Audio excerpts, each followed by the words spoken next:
Ethan Crawford never doubted his wife. They had been married for 9 years, built a life in a quiet Virginia suburb, and had 2 young children.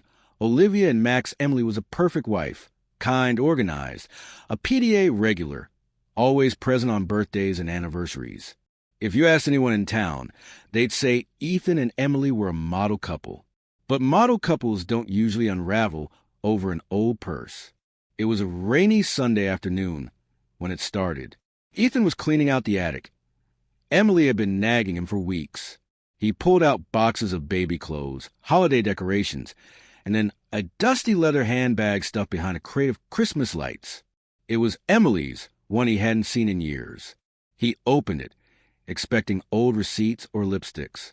What he found instead made his skin crawl. A phone, an older iPhone model, dead but intact.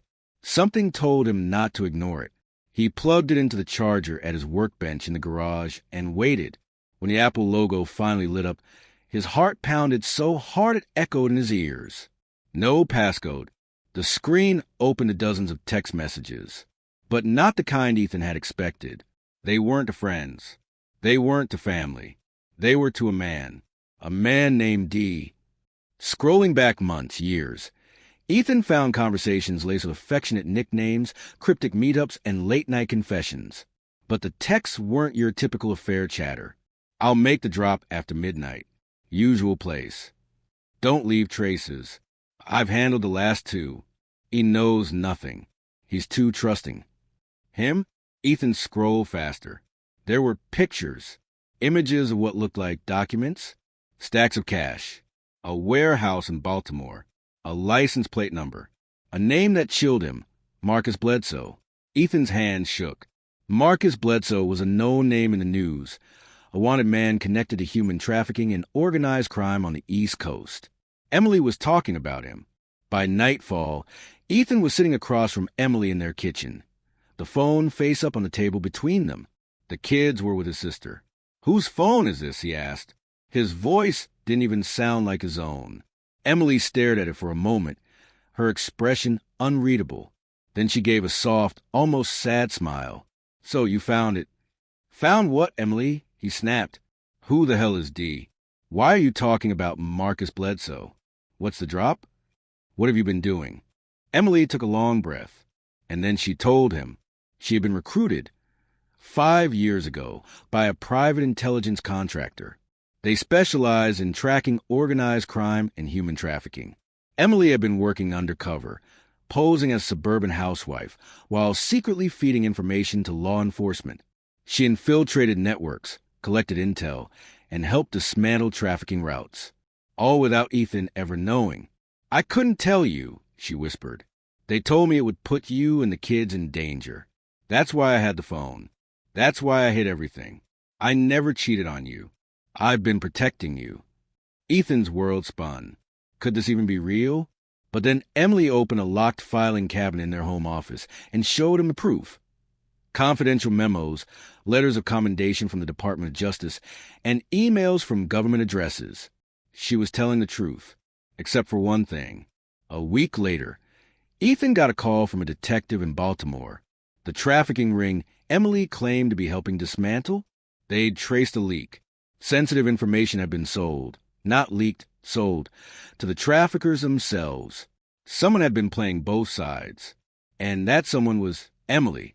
Emily had started as an informant, but she'd been turned, seduced by money, by power.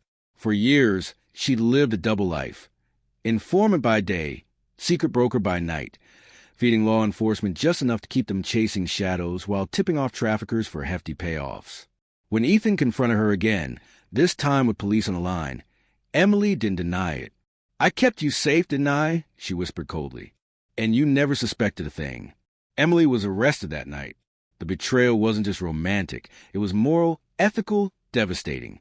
Ethan stood in court as Emily was sentenced to 12 years for conspiracy and obstruction of justice. The woman he thought he knew never really existed. But the twist? A month after his sentencing, Ethan received a letter. In it was a photo of him, Emily, and their kids taken from across the street. And a single line, "You really thought this was over?" Moral of the story: Sometimes the greatest betrayal comes not from a lover's affair, but from secrets darker than you can ever imagine. And even when the truth comes out, the danger might just be beginning. Ethan froze, staring at the photo. It was recent. He recognized the date by Max's soccer jersey, a game from just last weekend. Emily was already in federal custody. So who took this picture? His mind raced. Was it someone from Emily's network? Someone who still believed Ethan knew more than he let on? The next few days blurred into a fog of paranoia. Ethan changed the locks, installed security cameras. He even kept the kids home from school for a week. He barely slept. Every shadow outside his house looked like a threat. But the letter wasn't the end. Another arrived, slid under his front door in the middle of the night. This time, no photo, just a single printed sentence. You took her from us. Now we take from you. Ethan called the FBI. They launched a full investigation, placed officers on watch outside his house. But as the weeks dragged on, nothing happened. Until one night, while Ethan was locking up, he noticed something strange on the security feed. A figure, standing across the street, just watching. He ran outside, but the figure vanished into the dark. The next morning, Ethan's car was gone. Not stolen, moved. Parked neatly 3 blocks away, in front of a different house. The message was clear. We can get close whenever we want. The FBI advised him to relocate temporarily. They put him and the kids in protective custody. It was the only way, and that's when the final twist hit. 2 months into protective custody, Ethan got a call from Emily's attorney. Emily wanted to meet, face to face. Against every instinct, Ethan agreed. They met in a secure prison conference room.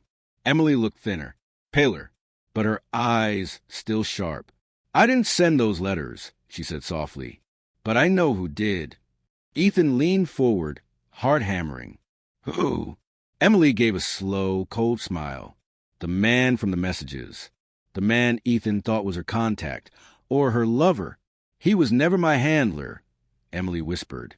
He's the one who turned me. And now, he thinks you know everything. He's cleaning house.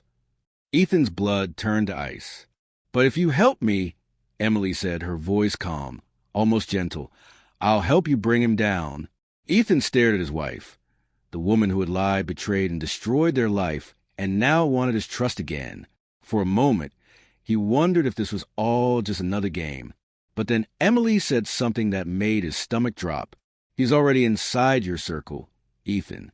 Someone you know, someone you trust. Ethan left that prison shaking, because deep down he believed her. And the real nightmare? It hadn't even started yet. The end or the beginning.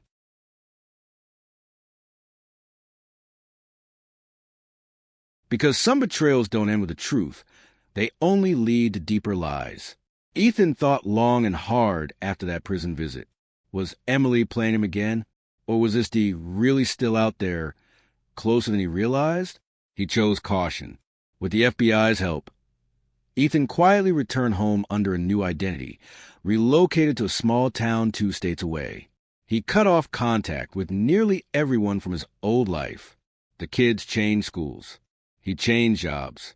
But even in that quiet town, with a new name and new locks on every door, Ethan never felt truly safe. Then, 6 months later it happened. A plain envelope appeared in his mailbox. No stamp. No address. Inside, a single photograph. It was Ethan, standing outside his new home, holding Max's hand. On the back, scrawled in sharp ink, "We never forget." That night, Ethan realized the brutal truth. Emily's double life may have ended behind bars, but his new life would always be lived in the shadow of her secrets. A betrayal so deep it never really ends. Some betrayals shatter a marriage. Others haunt you for the rest of your life.